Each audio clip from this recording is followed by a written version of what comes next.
and already we have been welcomed to that in game 1 alone. The Carmilla. Let's see. Carmilla is going to be on Kenji, and it is rocking an Avarice. I think we've seen this before. Yeah, Avarice get those items really quickly. Going up against a lineup that has the Harith, Angela, and the Popolin Koopa might be a difficult time, especially come the objective takes here. But then if Kenji can just position himself well enough, maybe wait for his opportunity, just wait on the sides, and then you go for the slightly late response to surprise execration, that could be the recipe here for Kenji's success in this game. Now, looking at the rotations, oh my god, execration. They are so eager to check in on where and what Hajizi is going for.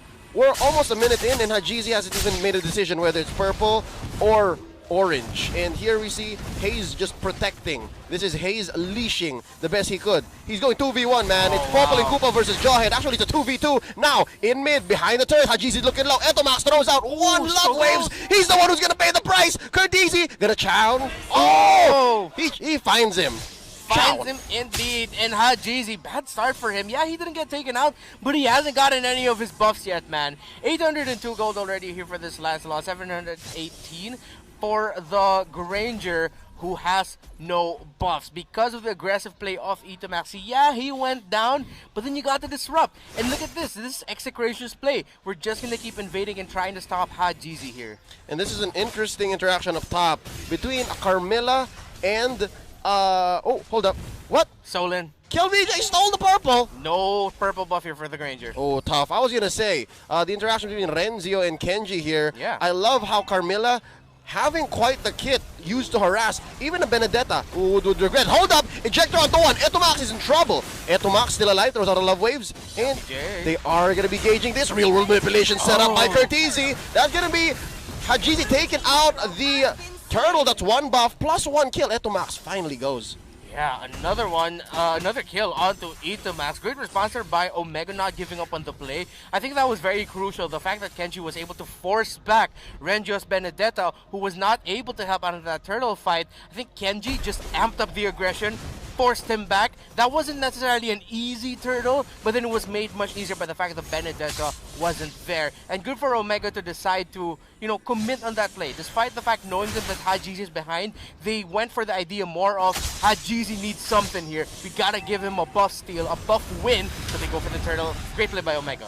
Yep, down bottom, Hayes really deep behind the first tier turret. That's gonna force Keller to go home.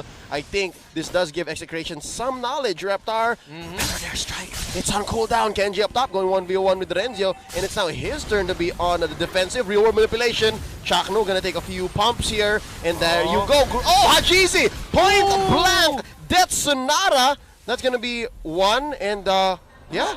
That's going to be Chakno surviving, and Etomax as well. Yeah, Itomax able to get out just in the nick of time with the hard guard. Really, really close there. Good thing he was able to pop that off in time. But now, despite the bad start, another buff stolen though by KillVJ. Still a rough start here for Hajizi. It can honestly be worse. This is like the best case scenario in a worst case scenario type of thing for Hajizi. A little confusing, Reptar, but I'll allow it. Yeah, it's a bad environment, but he's making it work. Yes. There we go. At least he's not also dying. Yeah. It could have been worse, all right? So this is great space by Omega. The way that they understand that KillVJ is in, how do we say, in a mood wherein he's taking what's not necessarily his. Yeah. It's just another way of saying he's stealing buffs. Yeah. They know that they have to move around. They understand that KillVJ is very aggressive this time. Hajizi, you gotta find something else. And I'm glad to say that it's gonna be either a hero, Chakno here, gonna be the recipient of one. Too late for the hard guard. Instead, it's gonna be onto Renzio. No, that's 3 for 1. That's 3 for none. Dare I say, Kelra gonna get out of here. Misses the flame shot, and Omega is happy to take this with impunity. Kenji, He's good. He's fine. We're good. Wow, Omega with the comeback. Yeah, the burst. Omega, what I like about this is they know and understand the strength of their lineup, which is come the objective fights, when Toshi can come in play along with Kurtizi, it could be a big nightmare here for Execration. And despite them having the bad start for Hajizi, Omega, they're moving. As you said earlier, they're not playing passively, they're not playing defensively, trying to go for pickoffs. No, they're trying to make opportunities for themselves, which is what they need to do in this game here. Trust the lineup that they have, trust that this Kenji Carmilla will work. Oh, who already has 3 assists, by the way. Not exactly a bombastic start for the Carmilla, but we're seeing here the extra sustain that he can bring for himself, that frontline hold, as well as a bit of that control and damage. Coming in big here for those objective takes. Yeah, who would have thought a Carmilla would be great at isolating a Benedetta?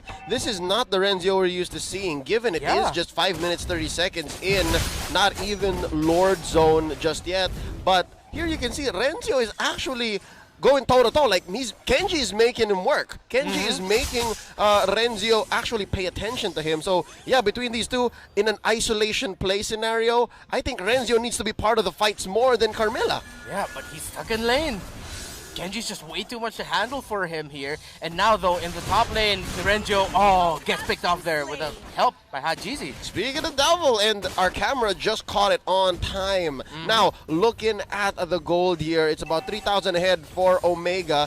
Reptar, I'm guessing, man, is it too late for Execration? Has Omega found the room to weave in and out? Toshi with the wings by wings. There's 3 down bottom here, already committed. Kelra got the Zaman Force in. You see the edge of the sword there. Curtizi, he does have the real manipulation. He could use this little bush down south to find it. And, this is a tale as old as time. They're going 1v1. Yeah, I like that flame shot love tap there that Omega just did, just to show to KLVJ, now you had a good start, but we're gonna stop that right now. We're gonna make it a little bit harder for you. And with the control Omega has on the map, it's not too late for Execration. But then right now we don't see them having an answer for Toshi's Farsa. Yep, Charu's about to get bursted down. Well, they're gonna weather the storm. Farsa and Eve, what a beautiful combination. Down goes KLVJ, they're trading for Toshi. It's 2 for 1 so far. Renzio's feeling it now. Pops is execute, gets 1, and they have to go back. I missed out on who took the turtle, but yeah, Hajizi stands. Couldn't have been a kill, couldn't have been kill. Yeah, no, it was Hajizi. You see the turtle buff on him there. He was able to retribution it away just on time. But again, it's like clockwork. Every time there's an objective, when Curtisi and Toshi are there in the area, boom, real world manipulation, feathered airstrike. It's a nightmare. It's raining down from the heavens, and Execration are doing what they can. It's a good punish, good turnaround play that they did, able to secure a few more kills there. They can keep that up. Even if they don't get the turtles, they have room for that punish plays. Despite the damage that they can do, they're glass cannons, Toshi and Curtisi. If they can avoid getting damaged, Execration, they can punish those two. Maybe even if they can, if Hajizi was unable to secure the turtle or the objective, punish him as well to stop the roll of his farm a little bit more. It's not too late for Execration. It's not impossible for Execration to come back from this. Yep, it's a matter of, again, finding the window within the window. Omega knew exactly how to move in the early game to get to this point where they're ahead by 5, they're ahead by 4,000 as well. XP, I don't even want to ask. I think at least KLVJ is able to keep up with Hajizi, 11 and 11. Yeah. But right now, look at this. Kenji's isolating 2. Given there is a Hearthguard here, he can afford to do this. Now, I wonder... Yep. Etomax is also waiting for KLVJ's call. Like, he's pulling doubles. Yeah, look at the sustain, the tankiness of Carmilla. Not that quite surprising, but surprising in the sense that we just really haven't seen her in a while. So I'm pretty sure there's some people there just suddenly Carmilla's back in their radar like, oh, yeah, it's working. Yeah, and approaching 10 minutes, I think we've only seen one team fight with Carmilla in it. Now hold up, Chakno about to get blown up here. Real manipulation, able to keep him in the box. Down goes the Popol and Koopa as Lord spawns. This is a good window for Omega to take advantage, an opportunity, but just the same, the map, wow, kudos to Execration. They're able to keep the map blue. Yeah, but it is a 5k gold lead here for Omega, and again, great timing by Curtisi, showing why Blacklist International decided to ban the Eve for that matchup. He just knows the timings of that hero really well. Yep. Oh, here's a fight waiting to happen up top. Kenji about to get blown up. He does. Flicker burned. That's going to be Omega caught out without real-world manipulation. This is Execration making the most of this window. Hayes waiting in the bushes, finds one. Oh, already hit by the combination. He got bit by an angry Popol. Now, Renzio gonna back out. KLVJ goes for the Phantom Execution. Gets exploded by Toshi with the help of a turret. That's a double. for Omega's marksman. Ladies and gentlemen, 2 for none in this current exchange. Kelra using the Zaman Force from underneath. He gets hit by the turret twice. Hajizi ends it. That's going to be 3 for none. Ladies and gentlemen, this is a lore that's as free as it's going to get for Omega. A little bit too overconfident and a little bit too overeager was Execration to get those kills. It looked good for KLVJ, but then you're up against a Jawhead. Instant, just easily, just like that. Ejector, right under tower, gone.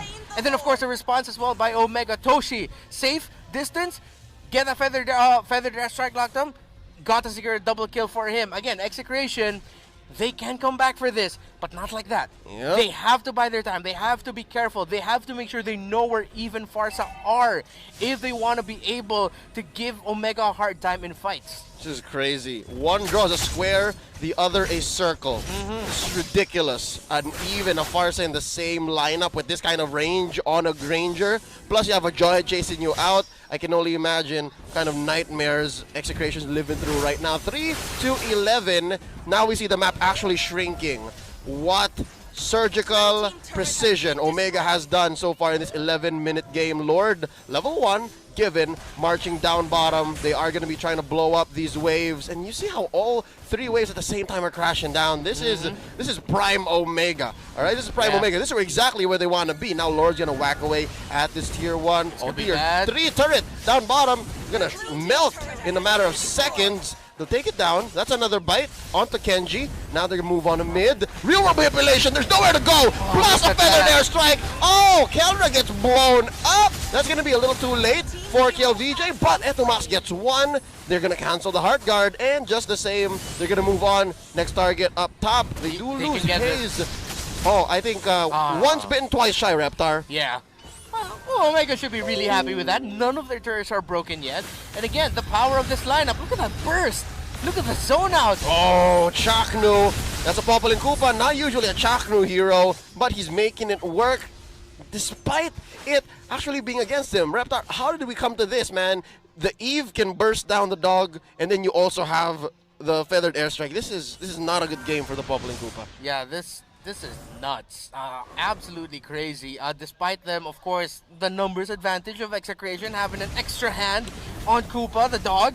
It just goes down real quickly to the sheer burst, the sheer amount of slows that Omega can dish out here. Yep. And it's a version of the Eve and Chang Yu and Rebo connection we saw from Brent. But now it's a Farsa and Eve. Theoretically, we were thinking about it, but now seeing it in practice, it's crazy. Oh! The circle and the square and the circle. Where do we go? Down the turret goes. It's... Oh, look at this. Omega so confident, owning. Yeah. You know what? This reminds me of Signal Ultra's Siege Ball from earlier. But Yeah. instead of basic attacks, it's just, you know, ults. Yeah, pure raw ability, and that doesn't have a lot of cooldown time even. Nope, they can wait. Here we go. Oh, in goes Kelra. He has a shield, gets thrown out. Oh, now here we go. The damage might be too much. Renzio, he's looking low. Here, Heart Guard waiting in for Kelra. They go ahead. All right, so Execration, if they've timed their ults, they can survive. Yeah, I think that was just mostly Renzo dealing the damage onto the main backline there of Omega. So that's something Omega has to watch out for. Haze's positioning here is going to be really key. He has to be there to toss away anyone who's thinking about taking down the members of Omega, the backline of Omega. It's so key for their composition. Or catching people out of place, putting it inside the lethal range of, again, any of these ults. The Death Sonata, the Real World Manipulation, the Feathered Airstrike, all of these are possible. And it'll come to a point, Reptar, I have yet to get refreshed with the numbers. If the lead is big enough, you could get like simple skills, like not even ults to kill like one member. Yeah, the Curse of Crow and the Wave of the Farsa already deals a lot of damage. We saw it deal, I think roughly it was 40% damage to Chaknu and Itomax. So, again, yeah, as you said, not just the ults, just regular abilities will hurt. Rondo from the Grangers already dealing a lot of damage. Yep. And still, Hajizi Deathless. The Execration cannot get close enough to Omega. But if that backline support cracks, if Eve, if Farsa go down, if Haze is not in the picture, it could be really bad for Omega. But then again, so many ifs. Execration, they're doing everything they can. They're absolute darnest to get into that back line. Yep. But Hayes has just been a wall here, tossing everyone out of harm's way. Or again, pulling him in like a vacuum and having the rest of Omega churn away. Ladies and gentlemen, coming back into the game. Oh my god, OMG. Omega 11,000 gold ahead. And at this point, I see that lead ever growing because there's nowhere for Execration to go. Yeah, look at that. Full items already for Hajizi, just locked in that Blade of Despair. Meanwhile, KelVJ's Lancelot still 2 items away from a full unlock. At least this is some safe haven for you Execration fans. They still have the EXP down. Hold up, Toshi here getting bullied in the backline by Chakno, and that's summon force by Kelra. They're getting pulled out of the Lord Pit. Now Kenji gonna bite it because Kelra is gonna go for the kill. Chakno gets destroyed. Hajizi gets the kill. Now it's a 4v4. Where are they gonna go here? Looking at the ult, it's Cortese still with the real manipulation, but Renzio still has the Electo final blow. Hayes goes for the unstoppable force. They're not letting go. They want to continue this Lord fight. Yeah, the Lord hasn't been restarted with going for it. Actually, no, Hajizi just started it now. Execration, no more inhibitors left, so they have to be careful with... it's the weird balance of do we contest this, do we manage the waves? They have relatively good wave clear, but Kelra is something Omega has to watch out for here. Empowered by Hard Guard really hurts. Oh, KelVJ point blank. Feathered airstrike, real world manipulation, and Kelra zoning him out of any access to the Lord. Hajizi, monster kill already. Etomax is next target. Angela's not going anywhere. Renzio, second to the last member of the team left. Here comes Toshi, bangs by wings into the feathered airstrike, and it's just Etu, Max, gone actually. It's Chakno left. Oh, this might be all she wrote, Reptar. That's a wipeout. Omega Esports takes game number 1. Omega, wow, impressive debut, not just for the Carmilla, but the Farsa and Eve combination.